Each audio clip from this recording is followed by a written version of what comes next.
étiez ici et vous parliez de renouvellement du journalisme. Qu'en est-il aujourd'hui? Eh bien, depuis l'année dernière, il s'est passé plein de choses.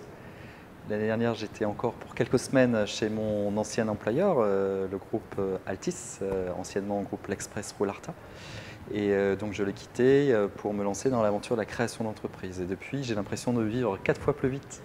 Tout s'accélère, je dois apprendre plein de choses. Je travaille en équipe avec 6 autres cofondateurs pour créer Médiacité, qui est un journal en ligne d'investigation locale, multiville. Et donc c'est une aventure épuisante mais passionnante.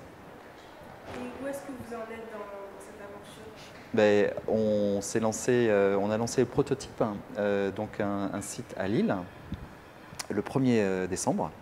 On teste le concept de l'investigation locale, donc de l'enquête très approfondie, voire du scoop à l'échelle de la ville. On regarde comment les gens réagissent, ce qu'ils consomment. On a commencé par une offre découverte, gratuite. Et on est en train d'essayer de basculer sur le monde payant, ce qui est compliqué, parce que les gens sont habitués à la gratuité. Même l'information de haute valeur ajoutée, il faut les convaincre pour les payer. Donc on est en cours de conversion, comme on dit. Et actuellement, on est en levée de fonds auprès de la plateforme Ulule. C'est ce qu'on appelle du crowdfunding ou du financement participatif. C'est qu'on dit au public, au grand public, voilà ce qu'on veut faire. Si vous estimez que retrouver de l'enquête de fond approfondie dans votre ville, c'est un projet qui vous tient à cœur, eh aidez-nous. Quelques euros, 10 euros, 50 euros, plus si vous le pouvez. Ça permet de nous faire connaître. C'est une sorte de rampe de lancement, de tremplin, avant d'ouvrir 3 autres villes qui sont Lyon, Toulouse et Nantes au printemps, donc en mai et juin prochain. Et on commencera avec 4 villes à disposer d'un réseau de sites d'investigation locale. Quel type d'obstacles ou de difficultés rencontre un média qui veut se lancer localement ou... Oui, alors il y a plein de questions dans votre question, c'est-à-dire qu'il y a 1000 embûches, mais ça n'empêche qu'il faut le faire, il faut tenter des choses auxquelles on croit.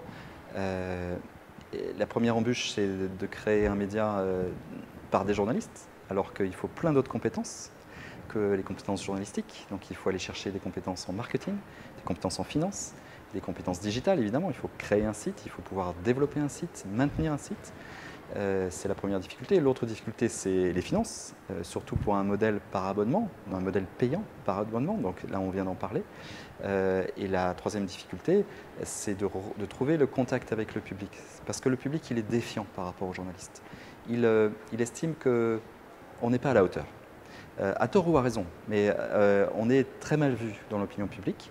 D'ailleurs, ça s'est aggravé ces derniers temps. On l'a vu à l'occasion de la campagne présidentielle. On se fait traiter de presse bidon, je cite Donald Trump. On parle de merdia, pour parler de médias, de journalope, pour des femmes qui exercent comme vous la profession. Donc ça prend un degré de violence verbale étonnante. Et cette déception, il faut qu'on comprenne pourquoi. Il faut qu'on comprenne ce que nous reproche le public. On sait à peu près, hein. On sait qu'on est estimé dépendant de ces sources, qu'on est connivant avec les politiques, avec le monde économique, qu'on n'est pas assez incisif, pas assez distant, on ne fait pas assez notre job. Donc c'est exactement en partant de là qu'on a construit Médiacité pour renouer avec les fondamentaux du journalisme, essayer de faire de l'enquête en toute indépendance, et on essaye de convaincre le public qu'il a intérêt à parrainer, à adopter un journaliste en quelque sorte, qui va en toute indépendance travailler sur sa ville pour lui faire comprendre les coulisses de sa ville.